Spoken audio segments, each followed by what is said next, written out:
همه ما احتمالاً برامون پیش اومده که از یک جاده خلوتی داشتیم رد می‌شدیم و دیدیم که یک ماشینی کنار جاده توقف کرده. خب به نظر صحنه طبیعی میاد، اما همه چیز راجع به چنین صحنه‌ای توی اپیزود امروز عجیبه و اصلاً طبیعی نیست. اول از همه این که ما داریم از یک روستایی توی کیس امروز صحبت می‌کنیم که بسیار خلوته و تمام اهالی آمار تمام آدم‌های دیگه و تعداد ماشین‌ها رو اونجا دارن. همه میدونن این ماشینی که کنار جاده پارک کرده برای اون روستا نیست. دوم این که صبح به این زودی وقتی هنوز آفتاب کامل در نیومده چرا باید یه نفر کنار جاده پارک کنه؟ سوم این که اون ماشین لاکچری تر از این حرفاست که متعلق به یکی از اهالی اون روستا باشه. و مورد آخر اون ماشین ساعت‌ها بود که اونجا پارک کرده بود. حالا ما از کجا میدونیم ساعت‌ها یه جا پارک کرده؟ چون یک راهگذری که داشت رانندگی میکرد و صبح از اونجا عبور میکرد این ماشین رو دید، رفت سر کار. وقتی که داشت از سر کار برمیگشت، یعنی چندین ساعت بعد، دید اون ماشین همچنان همونجا پارکه،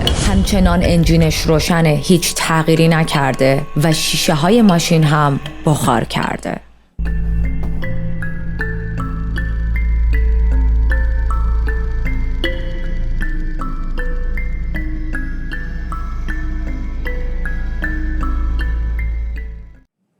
من ریتا هستم و در این چنل وارد دنیای جنایی میشیم. اگر که محتوای جنایی رو دوست دارید میتونید همین الان چنل رو سابسکرایب کنید و زنگوله کنارش رو هم بزنید که ویدیوهای جدید رو از دست ندید. قبل از شروع اپیزود امروز میخوام تسلیت بگم به تمام کسایی که عزیزی رو در این اتفاقات اخیر از دست دادن. اسم و خاطرات جاویدنامان ایران همیشه زنده است، در قلب ما هستن و احتمالاً با یک تأخیر چند هفته‌ای این ویدیو داره به دست شما میرسه. اما خب همونطوری که تو ویدیوهای قبلی بارها من این موضوع رو اشاره کردم، برای اینکه من بتونم پرونده ها رو روی یک روتین منظمی دست شما برسونم و هر چند روز یک بار شما محتوا برای تماشا داشته باشید، ویدیوهای این چنل از مدت‌ها قبل حاضر میشه. چون به هر حال آماده کردن اسکریپت و محتوایی که لابلای پرونده برای شما میذاریم و خود پروسه ادیت و ریکورد کردن من رو میدونید تمام اینا کار 2 روز و 3 روز نیست. هممون روزهای خیلی سختی رو گذروندیم، از جمله خود من، و فقط به خاطر، در واقع به عشق، به هوای بچه‌های تیم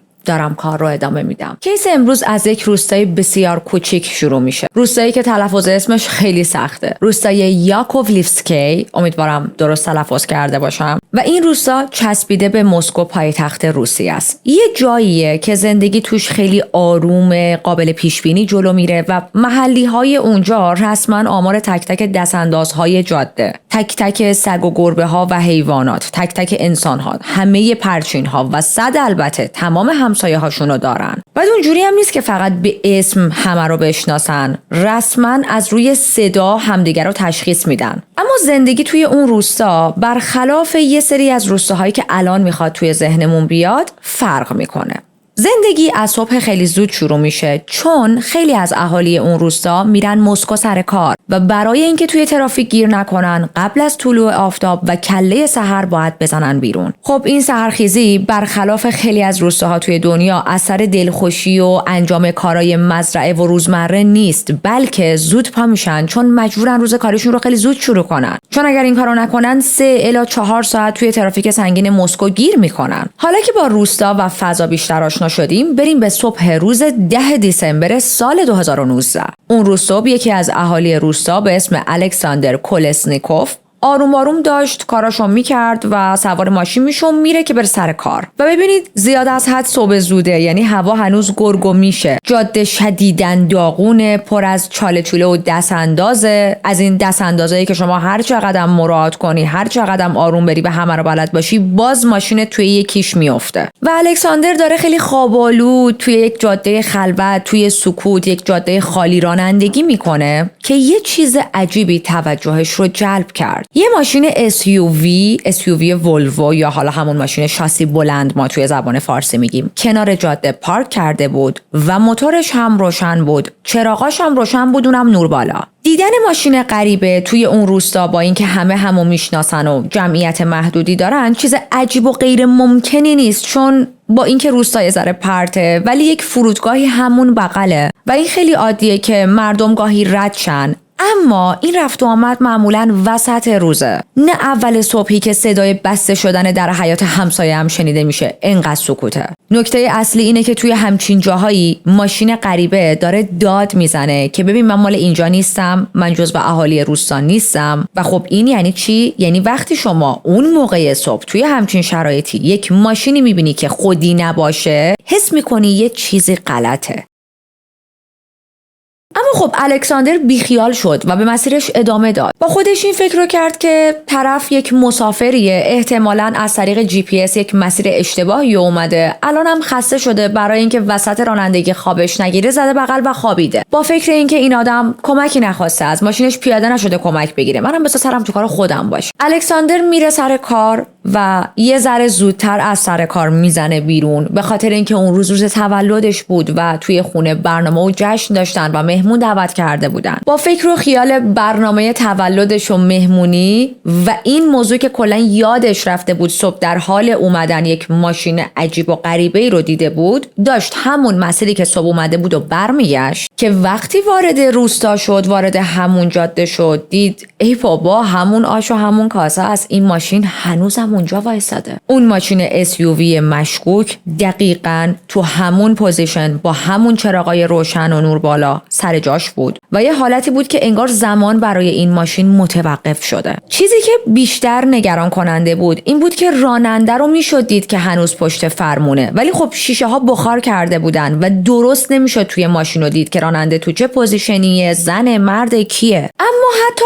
با وجود دیدن این صحنه باز هم الکساندر ترمز نزد که بره و حالا یه سرگوشی آب بده. اصلی ترین دلیلش این بود که گفتیم روز تولدش بود و الکساندر شلوغ‌تر از اونی بود که بخواد به همچین حواشی توجه کنه. ولی خب تا موقعی که برسه خونه یه چیزی مثل خوره افتاده بود به جونش که داستان این ماشینه چیه؟ چرا یک نفر از صبح خیلی زود با انجین روشن باید تو همون لوکیشن بمونه، هیچ تکونی نده ماشینشو؟ چراغا روشن، شیشه ها بخار کرده، تا الان که بعد از ظهر من دارم برمیگردم هنوزم همونجاست. یه ذره بزنیم جلو، هوا دیگه کامل تاریک شده که نگرانیش به اوج میرسه. چرا؟ وقتی همسرش که اون هم تازه از سر کار برگشته بود خونه، وارد خونه میشه، یک حرفی به الکساندر میزنه.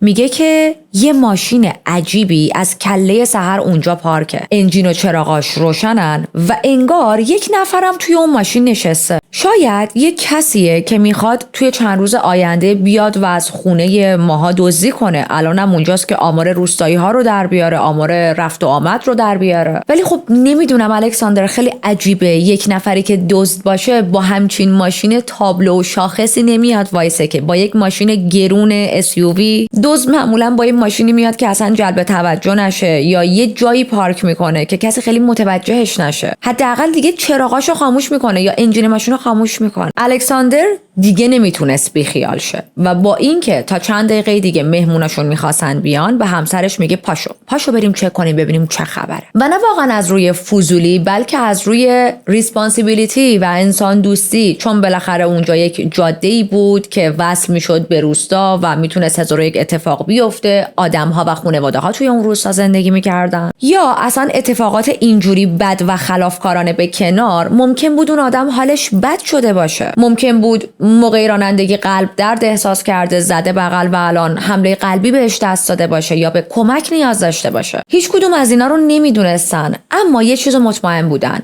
وجود اون ماشین توی یک خط زمانی به این طولانی اصلاً چیز نرمال عادی نیست. سوار ماشین میشن، رانندگی میکنن و میرسن دم همون ماشین شاسی بلند عجیب. همچنان نور چراغای این ماشین روشن بود، انجینش روشن بود، داشت کار میکرد. و وقتی که الکساندر یک کم نزدیک ماشین شد، دید از همون شیشه های بخار کرده که یک مردی پشت فرمونه و سرش افتاده پایین، بدنش و سرش ول شده روی فرمون. الکساندر صورتشو چسبون به شیشه تا بهتر ببینه و همون نگاه اول، همون ثانیه اول کافی بود تا بفهمه وضعیت راننده خرابتر از چیزیه که اورژانس کاری از دستش بر بیاد. با وحشت و تپش قلب آروم در ماشین رو باز کرد و به محض باز کردن در ماشین بوی خون زد بیرون تو صورتش. الکساندر دید روی صندلی ها و حتی سر راننده پر از خونه و این خونها خشک شدن. به هیچ عنوان نمیتونست فکر کنه که راننده سکته کرده یا غش کرده. با دیدن این صحنه الکساندر متوجه شد که طرف قطعاً به قتل رسیده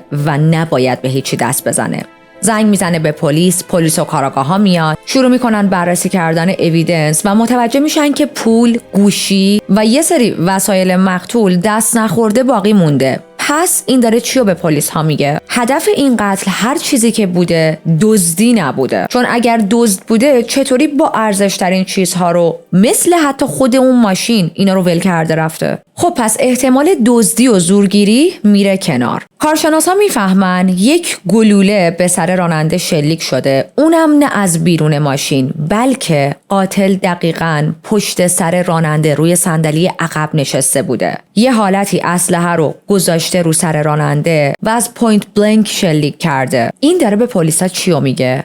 قاتل غریبه نبوده، خودی بوده، آشنا بوده که انقدر راحت سوار ماشین شده. به جز به هم ریختگی که به خاطر شلیک به سر توی ماشین به وجود اومده بود و خب خون همه جا پخش شده بود، هیچ به هم ریختگی و درگیری دیگه‌ای توی ماشین دیده نمیشد. یعنی حالتی بود که انگار یک نفر اومده قتل انجام داده و خیلی خونسرد پیاده شده و رفته.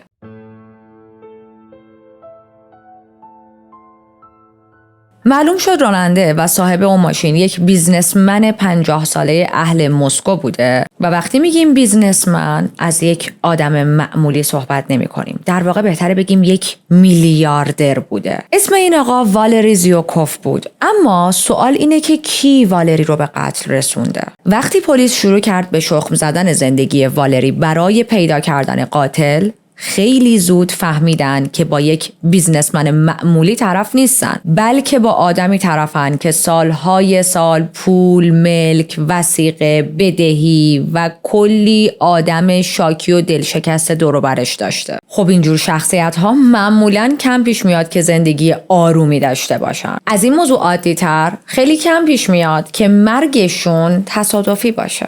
شما وقتی کلی طلبکار و بدهکار و رقیب و شاکی و اینجور کسا تو زندگی داشته باشی، همه چیز عجیب میشه. والری یک پورتفولیوی پروپیمون داشت و الان میخوام بیشتر براتون بگم. ببینید بحث یه دونه آپارتمان و 2 تا زمین و مثلا حالا یک گاراژ فکستنی و یه بیزنس معمولی نبود. صحبت از 10 ملک هایی توی خود مسکو، اطراف شهر، جاهای تجاری بسیار خفن که فقط اجاره ماهیانشون اندازه مثلا قیمت یک ماشین لاکچری میشه. توی مناطق بسیار گرون، جاهایی که فقط افراد خیلی خیلی پولدار میتونن اونجاها ملک و املاک داشته باشن. صحبت از کلی ویلا و ساختمون و شرکت‌هایی بود که اسم این آدم روشون بود، به اسم این آدم ثبت شده بودن. و اگر همه اینا رو جمع می‌زدین خیلی راحت میشد به والری گفت میلیاردر. میدونید والری ثروتی داشت که برای آدم‌های معمولی حتی تصورش هم میتونه سخت باشه. نکته اینجاست که والری فقط یک رانتیه نبود. به کسی میگن که از صبح تا شب مجبور نیست بره به قول خودمون سگدو بزنه، کلی کار کنه، بره سر کار تا بتونه یک حقوق بخور و نمیری بگیره و اموراتش رو بگذرونه. این آدم سرمایه داشت، مثل ملک، زمین، سهام، پول خیلی زیاد توی بانک ها و چیزهایی که تا اینجا مثال زدم و فقط از سود همین چیزهایی که داشت، همین سرمایه هایی که داشت یا اجاره ملک هایی که میگرفت، زندگیش خیلی ساده میگذشت. به زبان بیزنس یعنی کسی که پسیو اینکام داره، درآمد غیر فعال. در واقع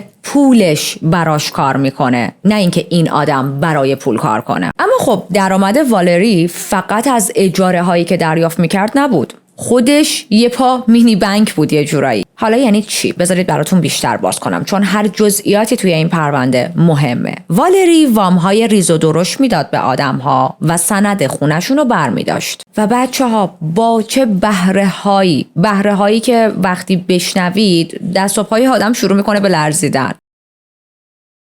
خب میدونم که بانک ها هم همین کارو میکنن و هیچ کس همینطوری نمیاد با آدم یک پولی قرض بده و بدون سود اون پول رو پس بگیره، ولی والری خیلی سود بیشتری، بهره بیشتری برمی‌داشت. جالب‌تر این که تمام این کارها رو بدون دفتر داشتن و حالا مثلا یه سری چیزا رو آفیشیال کردن و حسابداری کردن و صندوق و اینا انجام میداد. به قول خودمون خیلی کشکی میرفت جلو. بعد یک دفترچه‌ای داشت که این همیشه همراهش بود، حالا یا تو خونه یا همیشه تو ماشین زمینش که اسم بدهکارهاش توش بود. یعنی ببینید این آدم چقدر به بقیه پول داده بود و ازشون پول میخواست که کلی لیست داشت تو دفترش اسمشون رو نوشته بود. به من وایو این گنگسترای دهه 90 روسیه رو داد، فقط این که از این کت شلوارای زرشکی تنش نمیکرد. برای اینکه با این سیستم والری و خود کاراکترش بیشتر آشنا شید چون خیلی مهمه، میخوام چند تا مثال براتون بزنم. مثلا دقیقاً 2 ماه قبل از اینکه والری به قتل برسه، یعنی اکتبر سال 2019، یک خانم مسن بازنشسته‌ای به اسم مارا وارد زندگی والری میشه برای دریافت پول، قرض کردن پول. این خانم مشکل شنوایی هم داشت و پول لازم داشت. یک عمل جراحی میخواست انجام بده، براش پول لازم داشت. رفته بود سراغ بانک‌های مختلف، تمام بانک‌ها دست رد به سینه‌اش زده بودن به خاطر اینکه میگفتن مبلغی که میخوای خیلی زیاده، غیر منطقیه و تو شرایط باز پرداخت این مبلغ رو نداری. از اون طرف گفتیم این خانم پول رو برای جراحی میخواست دیگه، یعنی زمان خیلی این وسط مهمه. زمان داشت از دست میرفت و سلامتی یک نفر شوخی بردار نیست. همینجا بود که سر و کله یک زوج به اصطلاح داوطلبی پیدا شد که اومدن گفتن ما زوج خیرخواهی هستیم، ما آدم‌های خیرخواهی هستیم، ما به انسان‌های کم شنوا یا ناشنوا کمک میکنیم و اومدن مارا رو پیشنهاد دادن به والری. اومدن گفتن میتونی از دفتر والری وام بگیری. والری چه پیشنهادی داد؟ گفت من حدود $46,000 اون زمان سال 2019 بهت میدم، در عوض سند خونت رو گرو برمیدارم. نکته کلیدی و ترسناک ماجرا اینجاست که این خانوم اصلا نفهمید که داره چه چیزهایی رو امضا میکنه، چون هم گفتم مشکل شنوایی داشت، هم اصلا اصطلاحات قلمبه سلمبه حقوقی رو بلد نبود. یه وکیلی هم داشت به اسم نینا، این وکیل هم اومده بود داشت این اصطلاحات رو براش تون تون تون تون میخوند، ولی خب این خانم اصلا سر در نمی آورد. به هر حال موافقت میکنه و روزی که قرار بود این قرارداد رو امضا کنه، اون زوج مثلا داوطلب و خیرخواه میان حسابی مخشو میزنن، از صبحش میبرنش کافه، دعوتش میکنن خونهشون، حسابی براش نقش بازی میکنن. میدونید یه حالتی که اعتمادش رو جلب کنن. و موقع امضای قرارداد یک چایی میدن دستش که مارا بعدن میگه من بعد از خوردن این چایی بدنم شل شد و اصلا یهو وا رفتم. میگه من اون موقع فکر کردم فشارم افتاده، ولی الان که دارم فکر میکنم اون چایی یه چیز عجیبی بود. من انقدر بدنم شل شد که به اون زوج گفتم نمیخوام امروز این قرارداد رو امضا کنم، ولی اونا بهم گفتن اگه امروز نیای خبری از وام نیست، امروز آخرین مهلته. حالا واقعا معلوم نیست چی توی اون چای ریخته بودن، ما هم نمیدونیم، ولی خب خیلی عجیبه. خلاصه با همون حال خرابی که داشت و شلوول شده بود میبرنش محضر و امضا رو ازش میگیرن. ببینید بچه‌ها، روی کاغذ همه چیز قانونی بود، اما کجا این خانم به مشکل خورد؟ این خانم یک حقوق بازنشستگی خیلی کمی داشت و الان طبق این چیزی که امضا کرده بود، طبق این سند و برگه، متعهد شده بود که یک مبلغی که چند برابر حقوق بازنشستگیش رو پرداخت کنه. یعنی میخوام بگم قسط ماهیانه‌ای که باید میداد به والری خیلی بیشتر از حقوقی بود که داشت دریافت میکرد. یه چیز هولوش $1,500 یا شاید حتی بیشتر از $1,500 بگم بهتره در ماه باید به والری میداد و حقوق خودش 1/4 این مبلغ بود. معلومه که نمیتونست این قسطو بده و سر 1 ماه خونه از چنگش در اومد و این خانوم هیچ کسی رو نداشت که بره پیشش زندگی کنه. یعنی الان دیگه رسما آواره خیابونا شده بود. خب مدارک هیچ ایراد قانونی نداشتن و این خانوم نمیتونست از طریق مدارک شکایتی کنه یا کاری انجام بده. اون زوج فداکار چی شدن؟ اون زوج یهو غیبشون زد و حتی بعدها مردم گفتن که ما شنیدیم اون زوج اصلا از کشور فرار کردن و اینا رو پلیس داره تازه بعد از مرگ والری میفهمه. پلیس یه چیز مهمتر دیگر رو هم فهمیده، اونم این که این اولین بار نبود که چنین شکایت‌هایی اتفاق افتاده بود و والری درگیر چنین اتفاقهایی میشد. مثلا یک خانم دیگه‌ای که معلولیت جسمی داشت دقیقاً همین پروسه رو طی کرده بود با والری. یه پول میخواست، امضا کرده بود، یه سری چیز میزو سند خونه داده بود، ولی حتی 1 قرون از اون وامی که قرار بود دریافت کنه رو نگرفته بود. با اینکه توی کاغذ نوشته شده بود و این خانم خودش هم امضا کرده بود که بله من این پول رو دریافت کردم. خب این خانم پولش رو میخواست چون سند خونش رو داده بود و والری مدام امروز و فردا میکرد. هی میگفت فردا بهت وامتو میدم، پس فردا بهت وامتو میدم. ولی تو همین بازه زمانی که این خانم منتظر والری بیاد و وامی که قول داده رو بهش بده، میبینه که ازش شکایت شده. به چه جرمی؟ عدم بازپرداخت وامی که اصلا این خانم دریافت نکرده. و این یعنی چی؟ یعنی خونش باید برسه به طلبکارش که والریه. پای پلیس میاد وسط، ولی خب پلیس هیچ کاری نمیتونست بکنه چون روی کاغذ این خانم امضا کرده بود که من این مبلغ رو دریافت کردم، در حالی که نکرده بود. اشتباه این خانم این بود که قبل از اینکه پول رو دریافت کنه مدارک رو امضا کرده بود و خب شما وقتی که امضا کردی یک مبلغی رو دریافت کردی دیگه نمیتونی ثابت کنی که نه بابا من رنگ پول ندیدم. و این یک تله وثیقه کلاسیکه که یه زمانی خیلی ها استفادهش میکردن. حالا نمیدونم هنوزم استفاده میشه یا نه. قطعا باید هنوزم استفاده شه، واسه همین خیلی حواستون رو جمع کنین. و بچه‌ها تعداد این مدل پرونده ها تو زندگی والری خیلی زیاده. پس الان دایره سرچ پلیس برای پیدا کردن قاتل داره کوچیک و کوچیک‌تر میشه و میدونه که الان کجا باید دنبال قاتل بگرده. فهمید باید بره سراغ کسایی که زندگیشون توسط والری نابود شده، کسایی که زندگیشون رو، خونه‌شون رو باختن و احساس کردن که یه جورایی رکب خوردن و خب واقعا هم رکب خوردن. و اکثر این آدم‌ها سرپناهشون رو از دست دادن، خونه‌شون رو. و حالا متوجه شدید که والری چجوری تبدیل شده بود به یک میلیاردر و بیزنسمن موفق. خب پلیس میره سراغ لیست بلند بالایی از بدهکارهای عصبانی و بیچاره‌ای که والری خیلی بیشرفانه با حقه و کلک و دروغ دار و ندارشون رو بالا کشیده بود. چون این آدم‌ها میتونن بهترین انگیزه برای انتقام رو داشته باشن و یکی از اونا والری رو به قتل رسونده باشه. اما فکر میکنید پلیس داره مسیر درستی رو میره؟ خب به نظر اینطور میاد. یه چیز جالب دیگه که پلیس پیدا کرد و میخوام بهتون بگم این بود که دیدن تو وسایل والری یک عالمه چیزای عجیب غریب مثل دعا و طلسم وجود داره و انقدر تعداد اینا زیاد بود که اصلا با عقل جور در نمیومد. یه حالتی که انگار قربانیاش وقتی که دستشون به جایی نمیرسید رو آورده بودن به جادو جنبل و خلاقیت‌های ترسناک محلی تا والری رو بترسونن. شروع کرده بودن تهدید کردنش یا شاید هم واقعا باور داشتن که این طلسم ها حقشون رو میتونه برگردونه. پلیس متوجه میشه حتی یکی از بارهایی که والری نشسته بود توی ماشینش دیده بود که روی صندلی شاگرد عکس خودش چسبونده شده در حالی که یک چسب روی دهنش زده شده و خب این یک تهدید خیلی عجیبه. این تهدید خیلی افکتیوه و میتونه هر کس رو بترسونه. دیدن این چیزا خیلی برای پلیسا عجیب بود، ولی این مدلی بودن که خب میدونید منطقیه دیگه. وقتی آدم‌ها میزنن به سیم آخر و آخرین پناهشون رو یعنی خونه‌شون رو از دست میدن و وقتی از طریق قانون هم نمیتونن حق خودشون رو دریافت کنن میرن سمت دعا و جادو و اینجور چیزا. یه حالتی میشن که ما فقط میخوایم طرف تقاضا پس بده، حالا از هر روشی. ما فقط میخوایم طرف بفهمه اون معدن طلایی که برای خودش ساخته باید رو سرش خراب شه چون با پولای ما ساخته شده. و طبق گفته اطرافیان والری این ترس رو با تمام وجود حس کرده بود.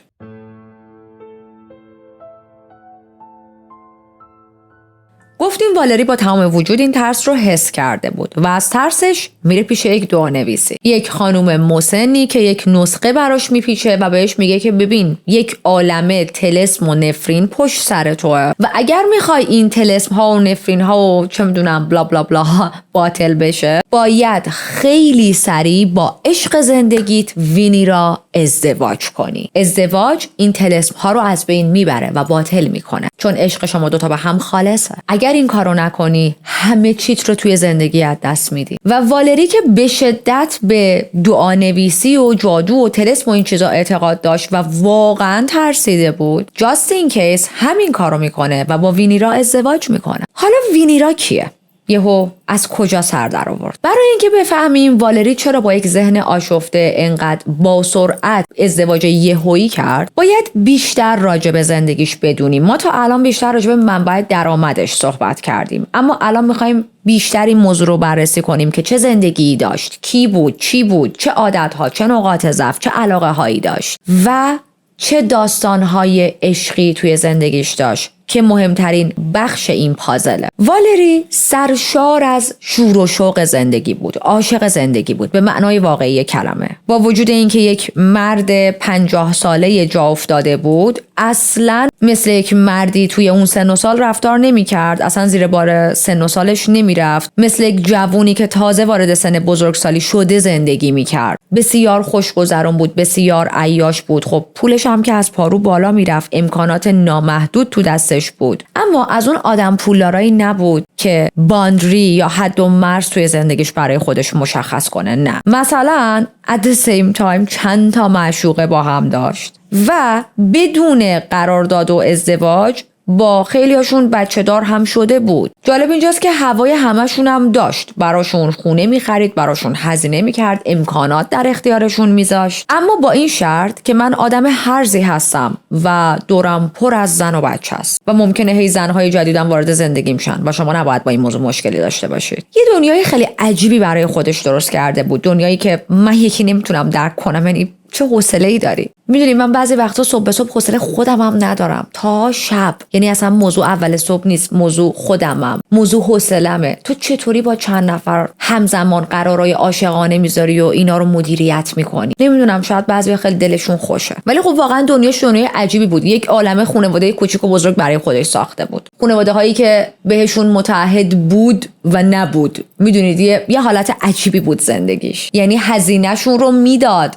اما خب هیچ تعهد عاطفی یا مثلا مسئولیتی که اکثر آدم‌ها تو زندگی برای شریکشون قبول میکنن رو به عهده نمیگرفت. اما خب ما به چی اشاره کردیم؟ گفتیم با هیچ کس رسما ازدواج نکرده بود و اینا همه خانواده‌ها و معشوقه‌هایی بودن که غیر رسمی باهاشون بچه‌دار شده بود و داشت زندگی میکرد. چرا؟ چون یک باوری داشت. باورش این بود که رسمی کردن رابطه و ازدواج کردن جلوی خلاقیت آدم رو میگیره و من ترجیح میدم که زندگیم یک درامای غیر رسمی باشه. حالا نمیدونم منظورش از خلاقیت توی ذهن بود یا خلاقیت منبول، ولی به هر حال باوریه که داشت. تا اینکه میزنه و با یک خانومی آشنا میشه به اسم وینیرا، یه خانوم سبز بسیار جذاب که کارمند بانک بود توی مسکو. البته باید این موضوع رو بهتون بگم، آشناییشون مال الان نبود و برمیگشت به اوایل دهه 2000، موقعی که جفتشون جوانتر و کله خرابتر بودن، ولی خب هیچ وقت با هم صمیمی نشده بودن تا اینکه بعد از یه مدت متوجه حضور هم میشن و با هم صمیمیتر میشن. و خب والری هم که پول و زبون چرب و نرم داشت و وینیرا هم از اون طرف زن بسیار جسوری بود، خوب بلد بود چجوری با جنس مخالف ارتباط برقرار کنه، خوب بلد بود چطوری صحبت کنه، خیلی خوب خواسته هاش رو بیان میکرد و شدیداً به دل والری نشست. رابطهشون انقدر تند و آتشی رفت جلو که وینیرا از همسر اولش جدا شد، طلاقش داد، بچهش رو برداشت و اومد پیش والری. والری هم واقعا با بچه وینیرا جوری رفتار میکرد که انگار بچه خودشه، یعنی این مدلی قبولش کرده بود. یک خونه بسیار لاکچری توی مسکو براشون گرفت و کلا داشت خرج زندگیشون رو میداد دیگه. و توی چند سال آینده به مرور زمان با هم دیگه با وینیرا صاحب 2 تا پسر هم شدن. همه چیز توی زندگیشون داشت به طور کلی خوب پیش میرفت به جز یک چیز. والری همچنان دلش نمیخواست ازدواج کنه، چون خب ببینید اگه ازدواج میکرد اون حرمسرای بزرگی که برای خودش راه انداخته بود رسما از بین میرفت و اصلا توی این سن و سالی که الان داره آمادگی این رو نداشت که این عشق و حال رو بیخیال شه. نمیتونست به زندگی کردن فقط با یک نفر بچسبه. والری سندروم منبول بیقرار داشت. سندروم منبول بیقرار اختراع خودمه. شامل حال کسایی میشه که کنترل زندگیشون، اختیار زندگیشون و تصمیماتشون دست عقلشون نیست و دست جای دیگه شونه و همه چیز رو شما میبینید فدای اون یک قسمت از بدنشون میکنن، غافل از این که من توی این بدن اعضای دیگه‌ای هم دارم و از اونا هم باید استفاده کنم و از اونا هم باید کار بکشم، مثل مغز. افرادی که دچار این سندروم هستن معمولاً گند میزنن به زندگی خودشون و خیلی های دیگه و توی موارد خیلی حادتر پاشون به پرونده های جنایی مثل پرونده امروز باز میشه. اگر که این سندروم رو کامل یادداشت کردید من ادامه رو براتون تعریف کنم. سالها از زندگی این 2 نفر گذشت، بچه‌هاشون بزرگ شدن، خونه زندگی مشترکشون سر جاشه، ولی همچنان با هم ازدواج نکردن و موضوع ازدواج فقط در حد یک حرف بود بینشون. وینیرا رسما به والری التماس میکرد که بیا با هم ازدواج کنیم. ناراحت بود، مدام بهش میگفت که ببین من دلم میخواد زن رسمی تو باشم، دلم میخواد تو هم همسر رسمی و قانونی من باشی، ولی والری واقعا مثل ماهی لیز میخورد و زیر بار ازدواج نمیرفت. از اون طرف وینیرا بعد از این همه سال زندگی با والری یک وظیفه سخت دیگه ای هم داشت. اونم این که تمام مدت باید حواسش رو جمع میکرد که نکنه یکی دیگه از اون زنایی که به عنوان معشوقه دور والری هست زودتر از من والری رو راضی کنه برای ازدواج.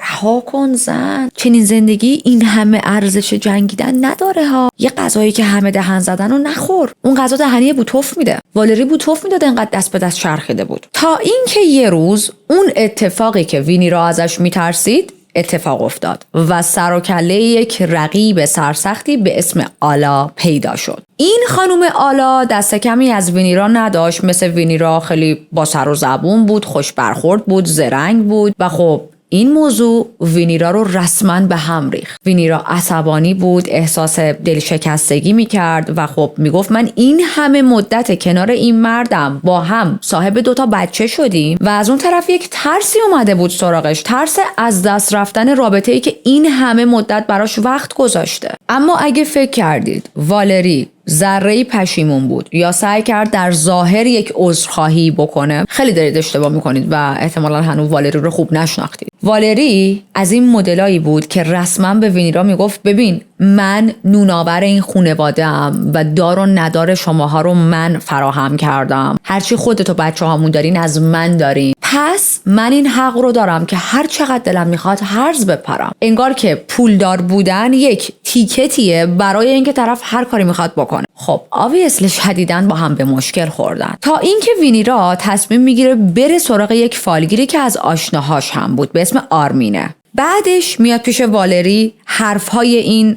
دعانویس آرمینه رو نقل قول میکنه بهش و خیلی بخوام دیگه براتون کوتاه کنم این بخشو، شروع میکنه به پر کردن مغز والری که ببین تو رو طلسمت کردن، آی تو جادو شدی، آی تو طلسم شدی، تو اصلا اینجوری نبودی، چیز خور شدی. والری به این چیزا اعتقاد داشت ولی خب سعی میکرد چشمش رو حرفهای وینیرا ببنده تا اینکه وینیرا یک حرفی میزنه که خیلی برای والری سنگین بود. بهش میگه که این زن یا زنای دیگه‌ای که جدیداً اومدن توی زندگیت هیچ کدوم دنبال به دست آوردن دل تو نیستن، دنبال گرفتن علاقه از سمت تو نیستن، بلکه همشون دارن تو رو طلسم میکنن که به مال و اموالت دسترسی پیدا کنن. و نقطه ضعف والری چیه؟ پولشه. اما بازم والری خیلی موضوع رو جدی نگرفت تا اینکه بعد یه مدت یه سری نخسوزن و وسایل عجیب توی لوازمش پیدا میکرد. بعدش اون عکسه که عقب‌تر اشاره کردم، یه بار سوار ماشینش شده بود، دید عکس خودش رو چسبوندن به صندلی کناریش و یک چسبی رو دهنش زدن، اون عکس رو تو ماشینش دید. وینیرا هم از این فرصت استفاده کرد و شروع کرد شلوغکاری و گفت وای این کار زناییه که تو زندگی تن باید سر این طلسم ها رو باطل کنی وگرنه به خاک سیاه میشینی. و انقدر گفت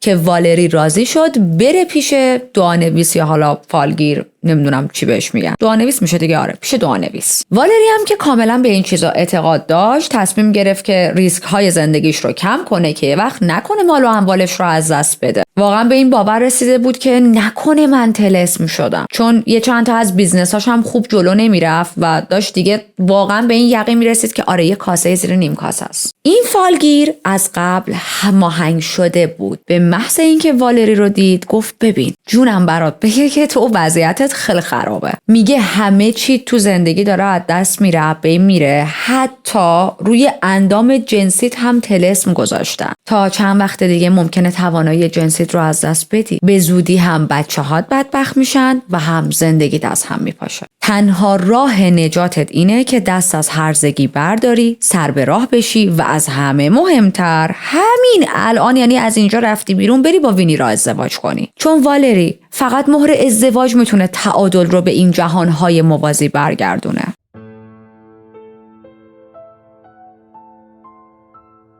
به گفته دوست صمیمی والری بعد از اون روزی که از پیش این دعانویس اومد اصلا یه جور دیگه شده بود. بعد خب قرار شد یه سری جلسات احضار روح و نمیدونم فالگیری و باطل کردن طلسم و اینا برگزار کنن و برگزار هم میکنن و والری دیگه مثل روز اول نبود. از اون آدم پر انرژی خبری نبود، خیلی پژمرده شده بود. همش خسته بود، همیشه خوابالود بود و خب قطعا تا الان فهمیدید که همه اینا زیر سر وینی را بوده دیگه. اون عکسو خودش جاساز کرده بود، اون نخسوزن و وسایل عجیب رو خودش تو لوازم والری میذاش، اون دعانویس رو خودش هماهنگ کرده بود، قطعا بهش یه پول زیادی داده بود، گفته بود به این اینجوری بگو. با اینکه به نظر ما خیلی احمقانه شاید بیاد، اما والری همه این چیزا رو باور کرده بود. با وجود اینکه خودش رو یک مرد خیلی زرنگ و باهوش میدونست، همه‌شو باور کرده بود. الان یه جوری شده بود که به سایه خودش هم شک داشت. حالتی شده بود که یک ترس خیلی بزرگی تو وجودش افتاده بود که نکنه من همه چیزم رو از دست بدم. مخصوصا اون بخش منبوله فکر کنم خیلی براش سنگین بود و از ترس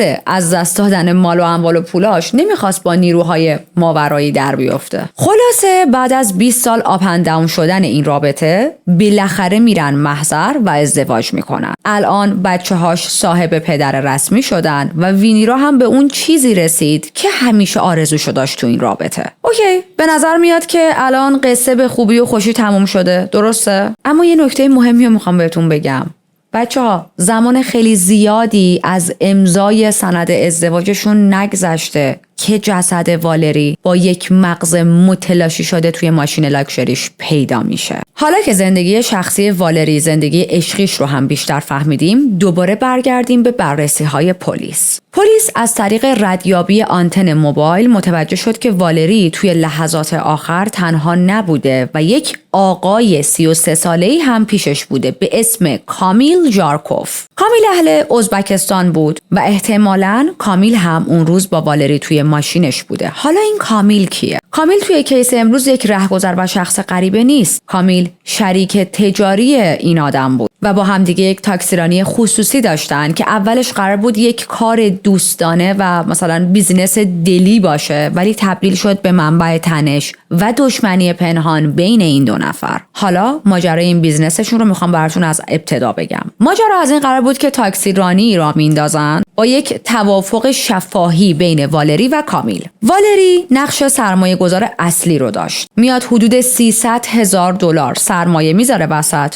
15 تا ماشین میخرن، مجوز میگیرن، جا و مکان جور میکنه. از اون طرف زن کامیل میشه همه کاره این بیزنس، نقش مدیر، حسابدار، دیسپچر و آچار فرانسه این بیزنس رو داشت دیگه. قرارشون این بود که 90% سود این بیزنس مال والری باشه و 10% سود هم بره برای کامیل و حالا خانواده‌اش. ولی یه چیز دیگه هم بین این دو نفر مطرح شده بود. کامیل گفته بود من کم کم میخوام سهم این سرمایه گذاری رو بخرم و کل بیزنس رو مال خودم کنم. حتی اسم اون شرکت تاکسیرانیشون رو گذاشته بودن کام تاکسی که خب از ابتدای اسم کامیل گرفته شده بود دیگه. والری هم قبول میکنه، اما نکته اینه که تا رسیدن به اون آینده روشن، کامیل باید ماهی حدود $16,000 به والری قسط میداد که ماهی $16,000 فقط قسط دادن واقعا رقم کمی نیست. obviously کامیل نمیتونست این مبلغ رو بده. یعنی کامیل اگر درآمدش جوری بود که مثلا دارم میگم ماهی 17-18-20,000 بود که بیاد فقط $16,000 رو قسط بده به یکی که خب نمیرفت همچین بیزینس مثلا که آبکی تاکسیرانی را بندازن که. و باز دوباره ما داریم چی رو میبینیم؟ حقه های ریزی که والری توی بیزنسش میزنه. از اون طرف کار و کاسبشون خوابیده بود، چون ببینید شرکت های خیلی بزرگی اونجا بودن که رقیبشون میشدن و اینا نمیتونستن با اون شرکت ها رقابت کنن. شرکت هایی که اپلیکیشن تاکسی داشتن. شرکت تاکسیرانی اینا چی بود؟ از این تاکسی تلفنیا. تو سالهایی که همه دیگه اسمارت فون دستشونه و با اپلیکیشن داریم هر کاری رو انجام میدیم. نتیجهش این میشه که کامیل بدجوری بدهی بالا میاره و اصلا هم نمیتونست این مبالغ رو صاف کنه. خب حالا قضیه ساده داره به نظر میاد. اگر که والری به یه نحوی از این دنیا پاک بشه یا بمیره، از همه بیشتر به نفع کامیل دیگه، چون بیشترین میزان بدهی رو به والری داشت. برای همین پلیس هم مستقیم میره سراغ کامیل رو میگیرن و به محض اینکه کامیل دستگیر میشه، همه این مدلی بودن که ایول پرونده بسته شد، انگیزه که داشت، بدهکارم که بود، دعوا و تنش هم که داشتن، روز قتلم که پیشش بوده، خب قطعات پازل کنار هم قرار گرفت دیگه. اما اگر به همین سادگیه، چرا ویدیو هنوز تموم نشده و ما چی میخوایم پس در ادامه بگیم؟ کاراگاه‌ها این مدلی بودن که زیادی همه چیز ساده است ببینید کاراگاه ها اینو باور داشتن که کامیل انگیزه داشته، ولی یه جای کار میلنگید. خیلی سریع به کامیل رسیدن. همه چیز تو این کیس زیادی تو پرفکت شده بود. خیلی روک بخوام بگم، کامیل اونقدرها آدم باهوشی نبود که بتونه یک نقشه خیلی تمیز و پیچیده ای رو طراحی کنه و فقط برای اینکه بدهیاش رو صاف کنه یک نفر رو به قتل برسونه. پس پلیس ها دوباره میان از خودشون سوالهای مختلف میپرسن، سوالهای مختلف توی کیس مطرح میکنن. یکی از اون سوالا که مثل خوره افتاده بود به جونشون این بود که والری اون وقت صبح به اون زودی توی اون روستا که اصلا نه متولد اونجا بود، نه اقوامی اونجا داشت، نه دوستی اونجا داشت، چی کار میکرد؟ درسته که گفتیم اون روستا نزدیک مسکو بود، ولی خب فاصله شون خیلی زیاد بود. مجدد میرن سراغ کامیل و شروع میکنن ازش این سوال رو پرسیدن. کامیل که اولش منکر میشه اصلا اون روز والری رو دیده و باهاش بوده. توی بازجویی‌های اولیه یک داستان خیلی ساده و بچگانه‌ای سرهم میکنه. میگه که من والری رو دیدم، اتفاقا با هم تا یک مرکز خریدی هم رفتیم، یکم هم حرف زدیم، ولی بعدش من رفتم دنبال کار خودم، والری هم رفت پی زندگی خودش. ما اصلا نمیدونستم اون روستا رفت.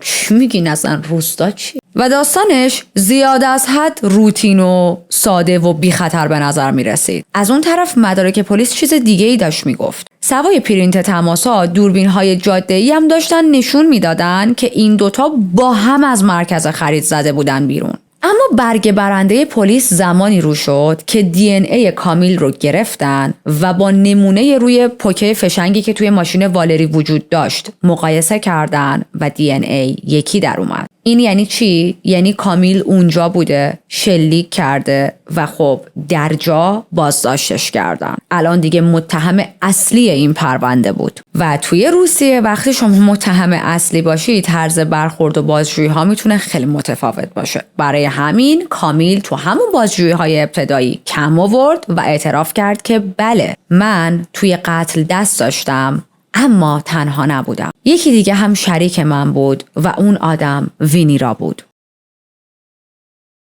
ممکنه یه سری از شماها تا اینجا حد زده باشید که وینیرا هم دستش تو کار بوده، تو این ماجرا و تو قتل بوده. اما میدونید میخوام به چی اشاره کنم؟ یعنی این خیلی عجیب نیست که وینیرا مثلا حالا یک بخشی از این نقشه قتل رو کشیده. اینش عجیبه که ما داریم راجع به زنی صحبت میکنیم که 1 ماه پیش با والری ازدواج کرده. گرفتید پوینتو؟ چرا؟ تو مگه آرزوت این نبود که با این آدم ازدواج کنی؟ خب ازدواج کردی دیگه. تو اومدی تمام کهکشان‌ها و منظومه شمسی و همه چی رو به هم گره زدی، گفتی اگر اینجوری نکنی اونجوری نکنی نمیدونم منبولت تلسپ شده، اینطوری شده اونطوری شده که با هم باید ازدواج کنیم و آخرام ازدواج کردی. چرا باید توی قتل این آدم دست داشته باشی وقتی به آرزوت رسیدی؟ خب اگر تخمهاتون تموم شده ریفرش کنید بیارید که داستان دارم براتون تعریف کنم. وینیرا فکر میکرد که بعد از ازدواج، بعد از امضا کردن سند ازدواج، همه کاره اون زندگی خودش میشه و خودش، یا حالا بهتر بگیم خودش میشه و والری. اما والری پولاش به جونش وصل بود. برای همین همون اوایل ازدواج برمیگرده و به وینیرا میگه که ببین، من هر مال و اموالی دارم مال قبل ازدواجه، مال خودمه و تو از این ازدواج همون قدری سهم میبری، همون قدری حق داری که قبل ازدواج سهم داشتی. از اونجایی هم که قبل از ازدواج تو هیچ مال و اموالی از خودت نداشتی و همه چیزو من برات فراهم کردم، پس یعنی تو هیچی نداری. صرفاً چون با من ازدواج کردی و ما 2 بچه مشترک با هم داریم و 20 سال داریم با هم زندگی میکنیم و تو همه بالا پایین شدنهای زندگی کنار من بودی و تمام هرس پریدنها و خیانتهای من رو تحمل کردی، فقط به خاطر این چیزهای ساده قرار نیست که الان کوچکترین سهمی از اموال من داشته باشی. وینیرا هم دید 20 سال از عمر خودش رو پای رابطه‌ای گذاشته که تهش تحقیر شده، به قولی هم کف دستش نمیذارم، پس تصمیم میگیره که همه چیز رو تموم کنه. طبق روایت پلیس و اعتراف کامیل، وینیرا به کامیل پیشنهاد $800,000 پول میده. خب کامیل حدود $400,000 به والری بدهکار بود و این پیشنهاد یعنی که نه تنها دیگه نیاز نیست اون $400,000 رو پرداخت کنه، بلکه یک پول خیلی گنده‌ای هم میاد تو جیبش، میاد تو زندگیش، پولی که میتونه تا ابد در رفاه زندگی کنه.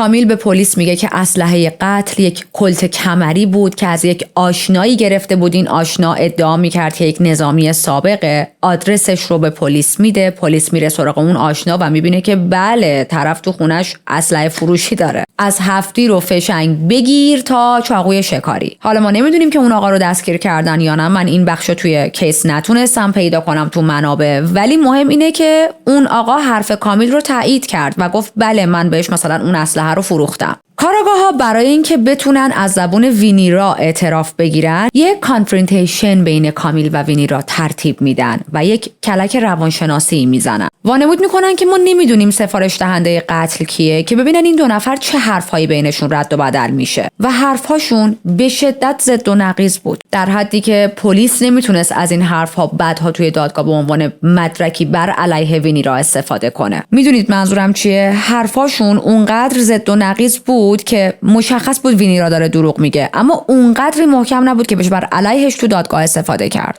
پلیس تصمیم میگیره ماشین وینیرا رو بگرده و مدارکی توی ماشینش پیدا میکنن که دیگه جای سوال باقی نمیذاشت. گواهی فوت والری، مهرهای شرکتاش و اسنادی که نشون میداد وینیرا داشته تلاش میکرده اموال شوهرش رو بفرسته به حسابهای خارج از روسیه. دلیلش هم خیلی روشن بود. والری مرد ثروتمندی بود، کلی ثروت داشت و به همون اندازه یا هم وارث داشت و وینیرایی که خودش هم 3 تا بچه داشت اصلا دلش نمیخواست ثروت شوهرش رو با بقیه تقسیم کنه.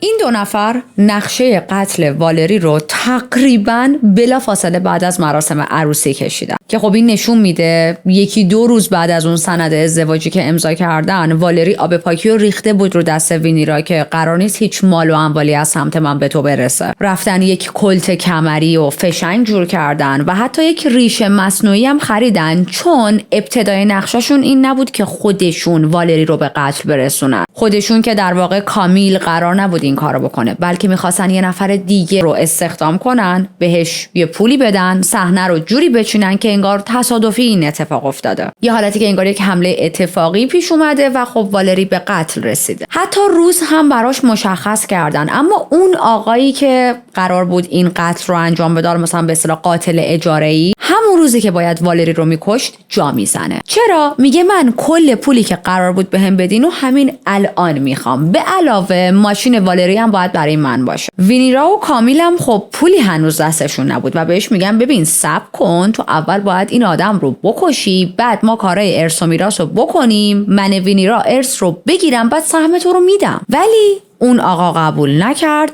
و قالشون گذاشت. بعد از این اتفاق کامیل تصمیم میگیره خودش دست به کار شه و یک نقشه جدیدی میکشن. وینیرا همسرش رو متقاعد میکنه که برای باطل کردن کامل طلسم باید بره پیش یک شمنی که این شمن توی جنگل‌های اطراف همون روستایی بود که بعدها جسد والری پیدا شد و ما هم اول پرونده از اون روستا صحبت کردیم. البته که 100% هیچ شمنی در کار نبود و فقط یک آدرس پرت و پلا رو توی جی پی اس زده بودن و دیده بودن لوکیشن خیلی به اصطلاح مخفیه، خیلی پرته. به والری گفته بودن باید بری اونجا، شمنه اونجاست، این طلسما رو برات باطل میکنه. والری و کامیل رسیدن به نزدیکی‌های روستا. کامیل به والری گفت ماشین رو نگه دار، میخوام برم دستشویی. پیاده شد. بعد از چند دقیقه برگشت، وانمود کرد که از صندلی عقب میخواد دستمال برداره و تو همون لحظه از پشت سر به والری که پشت فرمون بود شلیک کرد. و بعد از این قتل چیزی که خیلی عجیبه، رفتار حساب شده و خونسرد کامیل بود. ببینید کامیل یک مجرم سابقه دار نبود. کامیل توی زندگیش خلافی انجام نداده بود. حالا اگرم خلافی کرده بود انقدر کوچیک بود که بابتش دستگیر نشده بود. کامیل تا به حال قتل انجام نداده بود، اما بعد از این قتل بسیار ریلکس رفتار کرد. از ماشین پیاده شد، چند کیلومتر رفت اون طرفتر، به جاده اصلی رسید، تاکسی گرفت و برگشت خونه. و رفتارش هم پیش همه بسیار عادی بود. انگار نه انگار که همین چند ساعت پیش یا چند روز پیش من یک نفر رو کشتم. فردای روز قتل هم اسلحه رو برده بود انداخته بود توی یک رودخونه خیلی پرتی که بعدها جای اون رودخونه و پرت کردن اسلحه رو به پلیس نشون میده. خیالش هم از همه چیز راحت بود، چون وینیرا بهش قول داده بود که به محض اینکه من ارث رو دریافت کنم سهم تو رو میدم و حتی بهش قول داده بود اگه لازم بشه هوا تو بیشتر از اینا هم دارم، یعنی حالا مثلا یه جا پول بیشتری چیز خاصی باز من یه حالی بهت میدم، نگران نباش. از اون طرف کامیل بهش گفته بود اگر که لازم باشه من حاضرم لیست وارث ها رو پاک سازی کنم، که این لیست وارث ها شامل پدر و مادر و بچه های دیگه‌اش میشدن. حالا سوالی که برای من پیش اومد و مجبور شدم از یکی از دوستای روسم بپرسم، مگه وقتی یه نفر میمیره اموالش نباید به فقط خانواده درجه یکش برسه؟ وقتی اونا زنده‌ان چی به پدر و مادر و اینا برسه؟ و دوستم بهم گفت توی روسیه وقتی یک نفر بدون وصیت‌نامه میمیره اموالش بین وارث‌های درجه یک تقسیم میشه که این وارث‌ها شامل همسر قانونیش، بچه‌هاش و مادر و پدرشن. نکته کلیدی ماجرا هم همینجاست. حالا سوای پدر و مادرش اونا میگیم 2 نفرن. والری یک لشکری از بچه‌های مختلف درست کرده بود، یک عالمه بچه داشت. پدر و مادرش هم که خب زنده بودن. پس وینیرا فقط یکی از اون چند تا وارث میشد و یه جورایی قرار بود یک تیکه کوچیک از یک کیک بزرگ بهش برسه. طبق قانون ارث باید مساوی بین همه تقسیم بشه. پس وینیرا شاید یه چیز کمتر از 1/10 از اون پول گیرش می اومد.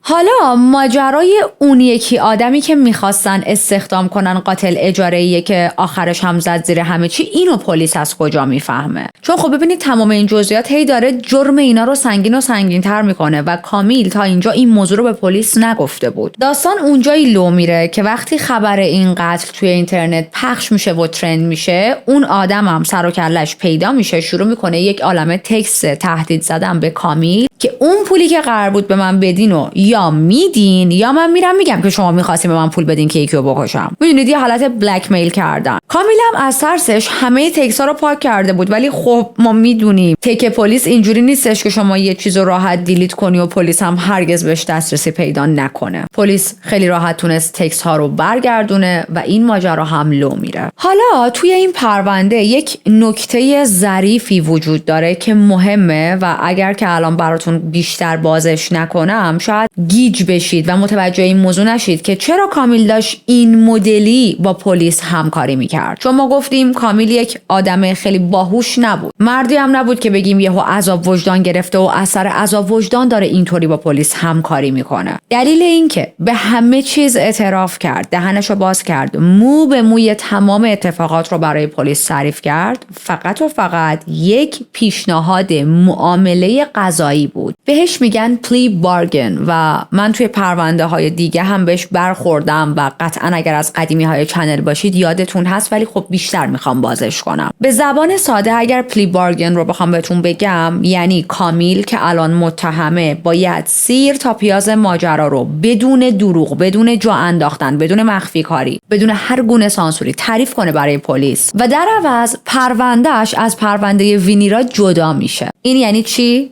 یعنی دادگاهش خیلی کوتاه‌تر، خیلی سریع‌تر، خیلی بی‌حاشیه‌تر و نهایتاً توی 1-2 تا جلسه برگزار میشه و از اون طرف به جای حبس‌های خیلی سنگین، حکم‌های سنگین مثل حبس ابد که حقش بود چون قتل انجام داده بود، یک حکم بسیار سبک‌تری میگیره چون با پلیس همکاری کرده. همین اتفاق هم میفته و کامیل 9 سال حبس میگیره. پرونده کامیل خیلی سریع بسته میشه، اعتراف هم که کرده بود به همه چی، حکمش هم که اومد. خب حالا مونده کی؟ مونده دادگاه وینیرا. اما درست همین لحظه بود که یک بمب خبری منفجر میشه و وکیل بچه‌های والری و وینیرا میان وسط و بازی رو به هم میزنن. به قولی چی کار میکنن؟ شکایت میکنن که شماها وقتی داشتید به حساب کامیل میرسیدید ما رو به عنوان ویکتیم به حساب نیاوردید و شما عملاً ما رو که بچه‌های شخص قربانی بودیم حذف کردید. این بخش برای خودم خیلی پیچیده بود و خیلی طول کشید تا بتونم هضمش کنم. باز با چند تا دوستام راجبش صحبت کردم، چند تا مطلب خوندم و بالاخره برام جا افتاد که داستان چیه. سعی میکنم که خیلی ساده برای شما هم داستان رو باز کنم. ما گفتیم کامیل چیکار کرد؟ با پلیس توافق کرد قانونی که من میام همه چیز رو به شماها لو میدم، همه اطلاعات رو میدم، شما هم در عوض به من حکم خیلی سبکتری بدید. خب یه جورایی چند سر سود بود دیگه، هم کامیل حکم کمتری میگرفت، هم پلیس کار تحقیقاتش راحت تر میشد و هم هزینه دادگاه برای دولت و کلا سیستم قضایی کمتر و کوتاه‌تر میشد. حالا قانون چی میگه؟ میگه شرط انجام این مدل دادگاه سریع و تخفیفدار اینه که تمام شاکی ها که شامل قربانی ها و افرادی که وارث هستن میشه، تمام این شاکی ها راضی باشن. یعنی اگر مثلا 10 نفر شاکی این وسط وجود داره و از این 10 نفر 9 تاشون راضیه، 1 نفرشون بگه نه من راضی نیستم، این معامله باید به هم بخوره. پلیس نمیتونه با قاتل چنین معامله‌ای بکنه. قاتل باید بره دادگاه‌های معمولی و خب یک حبس معمولی هم بگیره. مثلا تو این کیس احتمالاً میتونست کامیل حبس ابد بگیره. از اون طرف پلیس برای اینکه سری کیس رو جمع و جور کنن و ببندن چه کلکی زدن، بدون اینکه به بچه‌های والری بگن و به قولی بچه‌های والری رو اصلا آدم حساب کنن، دادگاه ها رو خیلی سریع برگزار کردن و به طور رسمی به بچه‌های والری لقب ویکتیم یا شاکی رو ندادن. چون بچه‌ها اصلا نظرشون پرسیده نشد، دادگاه ها خیلی سریع رفت جلو و کامیل 9 سال حکم خیلی کوتاه گرفت. حالا الان بچه‌های والری از طریق وکیل دارن چی میگن؟ میگن ما هم وارثیم هم شاکی، پدر ما رو 1 نفر به قتل رسونده، شما ما رو حساب نکردید و واسه خودتون با قاتل بدون اینکه نظر ما رو بپرسید توافق کردید. اگر که ما اونجا بودیم ما عمرن رضایت نمیدادیم که قاتل بابامون خیلی راحت با اعتراف کردن به چند تا چیز 9 سال زندان بگیره، بعد 9 سالم بیاد بیرون. ما حقمون این بود که دادگاه‌ها کامل برای کامیل برگزار شه و حکم بیشتری از 9 سال بگیره. به علاوه با این کار میتونستن که مادرشون رو هم تا یه حدی نجات بدن. چون ببینید اگر که دادگاه‌ها دیگه 1-2 جلسه‌ای نبود، مثل خیلی از دادگاه‌هایی که ما تو چنل بررسی کردیم طولانی میشد و چندین ماه یا حتی سال طول میکشید، صحبت از کلی جلسات طولانی بود، کارشناس میومد، شاهد میومد، تمام انگیزه ها و مدارک و اینا رو دقیق باید بررسی میکردن، پزشک می آوردن، روان پزشک می آوردن، اسناد مالی باید بررسی میشد. اگر یه همچین دادگاهی جلو میرفت، احتمال این اتهام سفارش قتل توسط همسر رو شاید میتونستن از روی وینیرا بردارن، شاید اصلا میشد این موضوع رو زیر سوال برد. ولی خب وینیرا این حق رو از دست داد. حالا باز دوباره، آیا بچه‌های والری فقط و فقط دلشون برای مادرشون وینیرا سوخته بود؟ آیا واقعاً صحبتشون سر عدالت بود و فکر می‌کردن که عدالت برای پدرشون برگزار نشده؟ نه، فقط این بحث نبود. بحث اصلی پول بود عزیزای من، ارث و میراث پول. چون اگر مادرشون رسما به عنوان سفارش دهنده قتل شناخته میشد، سهم ارثش از بین میرفت و خب طبق قانون هیچی بهش نمیرسید. ولی اگر میتونستن دادگاه رو متقاعد کنن که این زن کاری نبوده یا دست خیلی کمی داشته، تقسیم ارث براش انجام میشد و هم به خودش و هم به بچه‌هاش تا یه حد بیشتری ارث میرسید. و باز دوباره باید بهتون یادآوری کنم صحبت از کلی پوله و یک امپراتوری کاملی که والری برای سالهای سال وقت گذاشته بود و با دزدیدن مال این و اون این امپراتوری رو ساخته بود. خیلی تلاش میکنن برای اینکه بتونن دادگاه ها رو مجدد برگزار کنن، برای اینکه بتونن وینیرا رو بی تقصیر نشون بدن، هیچ کار نشون بدن یا حداقل جرم خیلی کمی گردنش باشه، اما خب موفق نشدن. الان دیگه حرفای کامیل شده بود ستون اصلی این پرونده، چون به هر چیزی که بود و نبود اعتراف کرده بود، هر دیتیلزی رو به پلیس داده بود، جای اسلحه رو نشون داده بود، کامل همکاری کرده بود و وجود کامیل توی این کیس مثل یک کادوی حاضر و آماده برای پلیس ها و کارآگاه ها بود. از اون طرف مدارک علیه وینیرا بدون اعتراف کامیل اونقدری محکم نبود که توی دادگاه دووم بیاره. یعنی جنبندی این کیس الان خیلی خوب از نظر پلیس بسته شده و دیگه نباید دوباره داستانش کنن. پس شکایت وکیل بچه‌ها به هیچ جایی نرسید، چون وقتی دادستان و پلیس با هم یه تصمیمی رو میگیرن و با متهم یک قول و قرارایی میذارن و حکم صادر میشه و دادگاه براش برگزار میکنن، دیگه برگردوندن ورق خیلی سخت میشه، حداقل توی کشوری مثل روسیه. وینیرا هم وقتی که دید خیلی وضعیت خرابه و راه فراری نداره، تصمیم میگیره که یک معامله‌ای با پلیس بکنه. اون هم به همه چیز اعتراف میکنه و به اونم کلاً 8.5 سال زندان میدن، اونم زندان با شرایط معمولی. کلاً حکم‌هایی که هر دوشون گرفتن برای انجام قتل خیلی کمه، ولی به نظر من این عادلانه نیست که یک نفر که فقط پیشنهاد قتل داده 6 ماه حکمش کمتر باشه از کسی که رفته و رسما اون قتل رو انجام داده. البته توی بعضی از کیس ها من این استدلال رو از سمت حالا افرادی که مثلا قاضی هستن رأی میدن و کلا حتی هیئت منصفه توی سری از مستندات یا کتاب ها خوندم و دیدم یک استدلالی دارم. میگن دلیل این که حکم سفارش دهنده های قتل رو تقریبا یکسان میدن با خود قاتل واسه اینه که آدم‌ها فکر نکنن صرفاً چون خودشون دستشون به خون کسی آلوده نشده مرتکب جرم نشدن پس حکم کمتری دارن. چون اگه اینجوری باشه طرف میگه خب بجون که من خودم یکی رو بکشم میرم هی زار تا زورت به این و اون سفارش میدم. شغل قاتل بودن هم میخواد اون وقت خیلی راحت بین مردم زیاد شه و خب جوامع به هم میریزه دیگه. برای همین معمولا میان حکم ها رو نزدیک به هم میدن. حکم اون کسی که فقط یک قتلی رو سفارش داده با اون کسی که قتل رو رسما انجام داده. در حال حاضر هر دوی این دو نفرم افتادن زندان و خب چند سال دیگه آزاد میشن.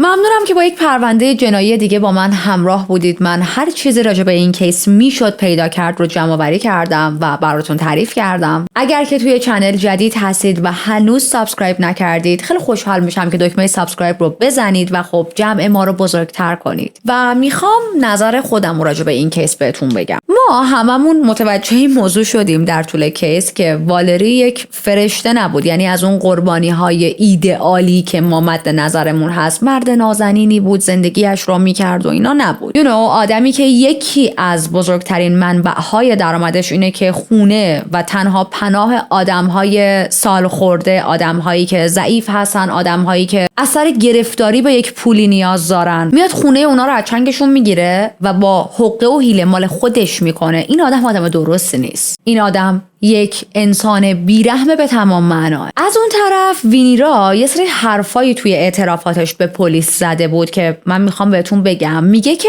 والری خیلی زورگو و دیکتاتور بود و درک این حرف وینیرا خیلی چیز عجیبی، چیز سختی نیست. میدونین موضوع خیلی موضوع عجیبی واقعا نیست. مردی که خودش رو محق میدونه صرفاً چون من پول دارم و دارم پول توی یک زندگی میارم، حق دارم هر کاری دلم میخواد بکنم، غافل از این که یک نفر 20 سالش رو داره با من میگذرونه. خب این آدم obviously دیکتاتوره و یک محیط مرد سالار، یک محیط پدر سالار رو به وجود آورده. معمولاً زنایی که با اینجور مردا میرن توی رابطه همیشه یک ترسی از جدایی دارن، یک ترس خیلی بزرگ به اسم ترس از جونشون، چون میدونن که این آدم پول داره و خب شما با پول خیلی کارا میتونی بکنی تو این دنیا. اون مرد با اون پول، با اون قدرتی که داره، مخصوصا تو کشورهای مثل روسیه، خیلی راحت میتونه زن یا زنهایی رو که دیگه نمیخوان باهاش توی زندگی باشن رو از بین ببره. زندگی اینجور زوجها یا زندگی اینجور زنها در کنار چنین مردهایی شاید به نظر خیلی قشنگ بیاد از بیرون، ولی خب واقعیت اینه که یک قفس طلاییه. اما این به این معنا نیست که وینیرا هم خیلی بیچاره بود. میدونید انتخابی که وینیرا کرد خیلی سوال برانگیزه. آیا قتل تنها راه حل تو بود؟ سوال من اینه. چون وینیرا یک دختر کم سن و سال و ساده نبود که بگم حالا اوایل مثلا 20 سالگیشه، 19 سالگیشه، تجربه ای نداره. نه، یک زن کاملا با تجربه بود. 20 سال با والری زندگی کرده بود. ازدواج دومش بود والری و در کل میخوام بگم زن بالغی بود و عقلش به خیلی چیزا خوب میرسید. و میخوام به یک نکته ای اشاره کنم. به نظر من 20 سال صبر کردن توی رابطه ای که شما مدام ببینی طرفت داره با زنهای دیگه به اون رابطه ای که شما توش هستی به خود شما خیانت میکنه، از وفاداری و عشق به طرف نمیاد. حالا این صرفا نظر منه، نمیدونم شاید دارم اشتباه میکنم، ولی دیدگاه من اینجوریه. چون من خودم شخصا نمیتونم هرگز توی رابطه‌ای قرار بگیرم که کوچکترین درامایی داشته باشه، چه برسه به یک مثلث عشقی و مربع عشقی و زوزنقه عشقی و اینجور چیزا. من برداشتم اینه وینیرا تمام این سختی ها رو تحمل کرده، تمام این پریدن های والری رو، تمام این ازدواج نکردن و رسمی نکردن مثلا زندگیشون، همه اینا رو تحمل کرده به امید اینکه یک روز با گذر زمان بتونه با این آدم ازدواج کنه و بعد از ازدواج یه پولی بهش برسه. و باز باید این موضوع رو اد کنم، به نظر من وینیرا اصلا زن کمهوشی نبود، خیلی هم باهوش بود. چرا؟ چون برای موندن تو رابطه با چنین مردی شما باید باهوش باشی. یعنی یکی از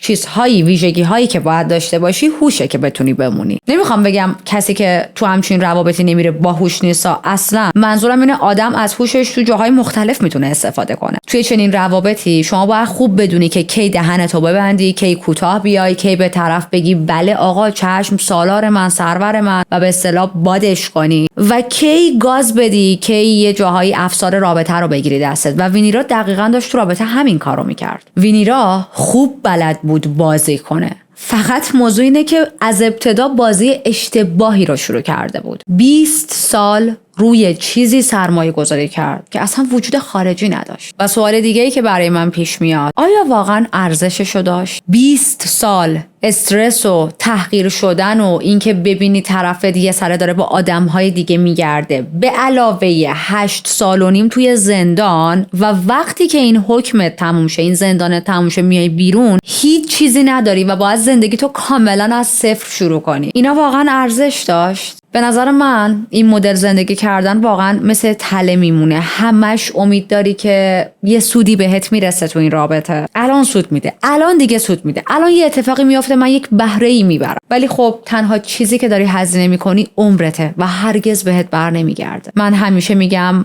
پول خیلی چیزه با ارزشی میتونه باشه توی این دنیا. منظور از ارزش اینه که خب با پول شما خیلی کارا رو میتونی بکنی، اما یک چیزی هست از پول یه لول با ارزش داره، اون هم زمانه. و ما داریم راجع به یک کسی صحبت میکنیم که برای سالهای سال عمرش رو حروم کرد. شما خیلی چیزها رو توی این دنیا اگر پول داشته باشی میتونی بخری، الا روزهای از دست رفته عمرت رو. شما هم حتما برای من نظرتون رو بنویسید راجع به این پرونده. میدونید خوشم میاد نظرهای مختلف رو میخونم. و اینکه من موهامو اینجوری بونگولی کرده بودم، ویوی بود و الان کاملا صاف شده، نمیدونم چرا. و بچه‌ها انقدر این چند هفته به خاطر حالا مسائلی که توی ایران در جریانه برای من سخت گذشته، برای هممون. من فقط هم راجع به خودم صحبت میکنم چون فکر میکنم خوب اینجور چیزا رو مطرح کنیم. آدم فکر میکنه فقط خودش توی اون شرایطه، ولی وقتی شما بشنوید من هم دارم اینو میگم میبینید نه مثلا من تنها نیستم، همه اینطوریم. خلاصه انقدر این چند وقت سخت بود تمام موهای من سفید شده. حالا خیلی من الان جلوی دوربین نشستم، نمیدونم معلومه یا نه، ولی تمام اینجا هم مثلا داشتم موهامو امروز درست میکردم دیدم وای چقدر موی سفید در بردم. چیز بدی نیست ولی خب خیلی غیر طبیعی موهام دیگه اینقدر من موی سفید نداشتم. حالا احتمالاً برم رنگ کنم. باورتون میشه 2 هفته است میخوام برم رنگ کنم، نمیتونم. اصلا نمیتونم به آرایشگرم تکست بدم و بهش بگم که مثلا یک اپاینتمنتی بذار من پاشم بیام موامو رنگ کنم. بچه‌ها از تمام کارام روتین روزمره‌ام افتادم. یادتونه من توی چند تا ویدیوی قبلی بهتون گفتم که خوابم یه روتینی داره و خیلی از بعد از کووید که خوابم سرویس شده بود و کامل به هم ریخته بود، خوابمو دوباره اوکی کردم. قطعا باید یادتون باشه اونایی که قدیمی ترن، اون خواب الان کاملا به هم ریخته. اوکی دیگه خوابم نرمال نیست. بعد ساعت خوابم به هم نریخته. خوابم چجوری شده؟ بلا استثنا هر شب دارم کابوس میبینم. بلا استثنا. خیلی عجیبه. من الان چند هفته است هر شب دارم کابوس میبینم. بعد هر 2-3 ساعت یه بار از خواب میپرم. مثلا شما فرض کنید من ساعت 12 شب، 1 شب، 11 شب مثلا میرم تو تخت. قشنگ هر 1-2 ساعت یه بار از خواب میپرم. 1 از خواب میپرم 3 6 8. بعد خب وقتی اینجوری میشه کیفیت خواب من به هم ریخته دیگه. وقتی شما کیفیت خوابت به هم میریزه چی میشه؟ نیاز داره که بیشتر بگیری بخوابی. یعنی منی که 6-7 صبح بیدار بودم و کارامو انجام میدادم الان یه وقتا ساعت 10 صبح از خواب پا میشم و اینجوری هم که چون همه برنامه‌هام به هم ریخته. ولی خب اصلا دست خودم نیست. بعد از اون طرف نمیتونم ورزش کنم. من که همیشه ورزش یکی از روتین‌های اصلی زندگیم بود. یعنی الان ببینید من پریروز رفتم باشگاه. بعد از چند وقت؟ نه جان من، بعد از چند وقت؟ بعد از 3 هفته. یعنی منی که توی دوران پریودم هم، حالا روز اول و دوم و سوم نه، اما از روز سوم به بعد میرفتم باشگاه، 3 هفته ورزش نکردم. بعد یهو به خودم میام میبینم یادم نمیاد آخرین باری که از خونه زدم بیرون کیه. بسیار راندمان کاریم اومده پایین. یعنی مثلا اگر یه کاری رو میخواستم دستم بگیرم که به طور مثال 3 روزه من اون پروژه رو تحویل بدم، الان زودتر 2 هفته نمیتونم تحویلش بدم. میدونم که شرایط هممون اینطوریه، کاملا اینو متوجه هم، ولی خب دوست داشتم بگم که فکر نکنید فقط مثلا شماها اینطورید. هممون سرویس شدیم، هممون زندگیمون به هم ریخته، از روتینمون خارج شدیم، خوابمون، غذامون. و نمیدونم کی این ویدیو دستتون میرسه، ولی امیدوارم موقعی که این ویدیو رو دارید نگاه میکنید برای من کامنت بذارید که اون روزا تموم شد، ایران آزاد شد. نمیدونم، واقعا امیدوارم.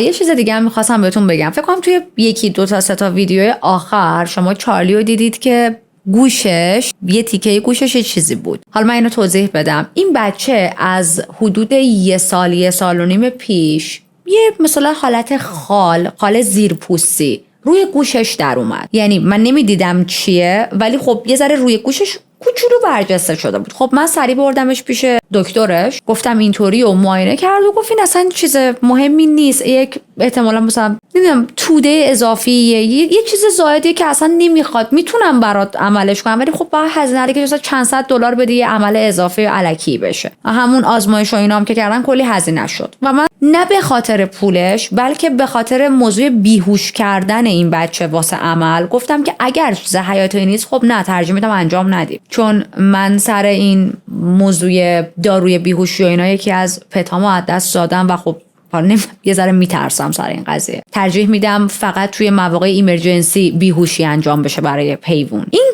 گذشت به مرور زمان توی مثلا 2 ماه اخیر یه ذره بزرگتر شد. یعنی اگر قبلا خیلی کوچولو بود اندازه مثلا بند انگشت شد و دقیقاً من تو فکر این بودم که این بزرگ شده و من ببرمش دکتر، چون که خب هی داره رشد میکنه دیگه الان باید عمله انجام شه. حالا توده خوشخیم بدخیم هر چی هست به هر حال باید ما این رو درست کنیم. که چه اتفاقی افتاد؟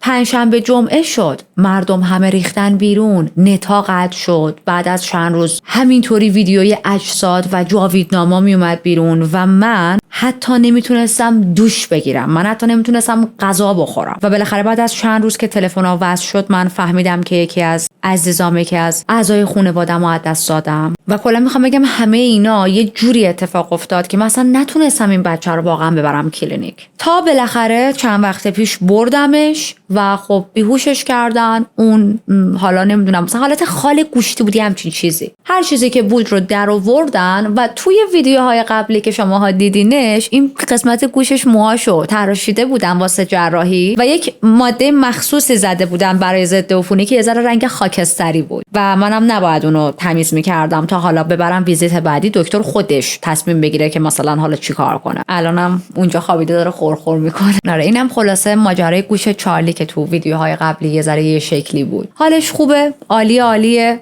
الان که چند روز گذشته از عملش، اما فردای عملش بلند شده بود با این چی میگم به فارسی، این گردنبندا که واسه پتا میذارن که مثلا زخمشون رو لیس نزنن یا اگر بخیه‌ای هست نکننش. اون گردنبندا داشت، بعد با اون داشت از این ور به اون ور خونه میدوید، اسباب بازیشو برداشته بود بازی میکرد. من اینجوری بودم که مامان جان تو همین دیروز از اتاق عمل اومدی بیرون. خلاصه بچه خوشبختانه حالش کامل خوبه، هلتیه. میدونم که بیشترتون به خاطر چارلی ویدیوها رو نگاه میکنید، صادق باشید با من، بر همین وظیفه‌مه که آپدیت بدم از حالش بهتون. خلاصه اینم از چارلی و دیگه همه چیو براتون تعریف کردم، حرف دیگه ای ندارم، همه گاسیپارم کردیم. الان که دارم فکر میکنم چقدر خوب شد که امروز جلوی دوربین نشستم و براتون ویدیو ریکورد کردم. باعث شد این چند ساعتی که دارم براتون حالا کلا داستانو تعریف میکنم و حرف میزنم ذهنم از درگیری هایی که این چند وقت بوده ذره دور شه. مخصوصا من خیلی اوورتینکینگ دارم، ولم کنید به همه چی میخوام فکر کنم تو زندگیم. ممنونم که هستید، ممنونم از همه حمایتاتون، ممنونم از همه لایک هایی که میکنید، کامنت هایی که میذارید، برای من خیلی با ارزش. از خودتون مراقبت کنید. من یک کوچولو سردرد دارم، نمیدونم چرا، از صبح داشتم ولی الان یه مقدار بیشتر شده، انقدر حرف زدم جلو دوربین. برم یه کافی درست کنم بخورم، شاید از ذره بهتر شم. راستی